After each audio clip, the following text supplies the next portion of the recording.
सबसे पहले बात करते हैं कि लोन चुकाते वक्त लोग क्या क्या गलती करते हैं और क्या नहीं करना चाहिए। नंबर 1, सबसे पहले आपको स्टॉप लॉस लगाना है।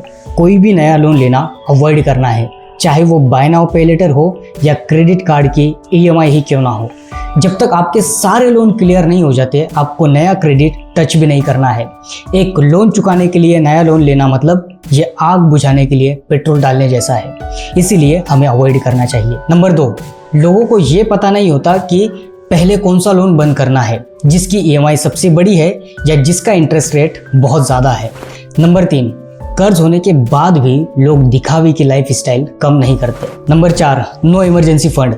सारा पैसा लोन में डाल देते हैं, फिर कोई इमरजेंसी आती है तो फिर से लोन लेना पड़ता है। इस वीडियो में हम 5 पॉइंट्स के बारे में बात करेंगे जो तुम्हें जल्दी लोन चुकाने में आपकी हेल्प करेंगे। पॉइंट नंबर 1, अगर आपके बहुत सारे लोन है जिसका इंटरेस्ट रेट 15 से 20% है, तो अपने बैंक से बात करें और इन सबको कंबाइन करके एक सिंगल कंसोलिडेशन लोन लो जिसका इंटरेस्ट रेट कम हो और EMI मैनेजेबल हो, और उस लोन से जितने भी तुम्हारे छोटे छोटे लोन हैं उन लोन्स को क्लियर करो।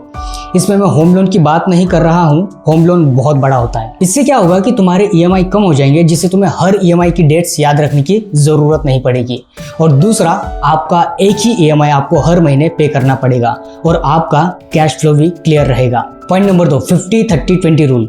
नॉर्मल दिनों में हम सोचते हैं कि यार 20% सेव करना चाहिए, लेकिन जब आपके ऊपर कर्ज होता है तो आपका रूल ये होना चाहिए, 50% आपके नीड्स पर खर्च करना है, 10% आपके वांट्स पर खर्च करना है और बाकी का 40% लोन रीपेमेंट चुकाने में लगाना है। और अपने वांट्स, बाहर का खाना, घूमना, सब्सक्रिप्शन एंड शॉपिंग, इन सबको 0 ही रखना है जब तक आप कर्ज से बाहर नहीं आ जाते। Point number 3, passive income create करो। सिर्फ खर्चा कम करने से काम नहीं चलेगा, इसलिए फ्रीलांसिंग, पार्ट टाइम या कोई स्किल सीख कर एक्स्ट्रा इनकम जनरेट करें और वो पूरा पैसा सिर्फ प्रिंसिपल अमाउंट कम करने में लगाए।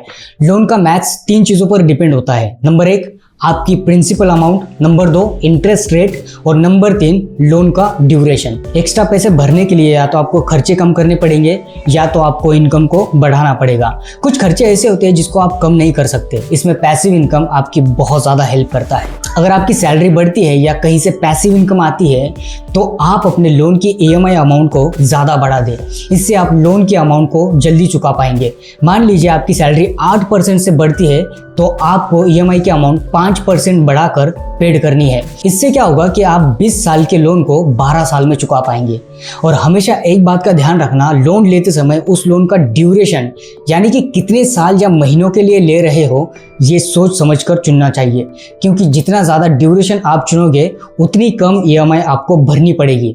लेकिन इसका नुकसान ये है कि जितने ज़्यादा EMI बढ़ाओगे आपको उतना ही ज़्यादा इंटरेस्ट रेट देना होगा।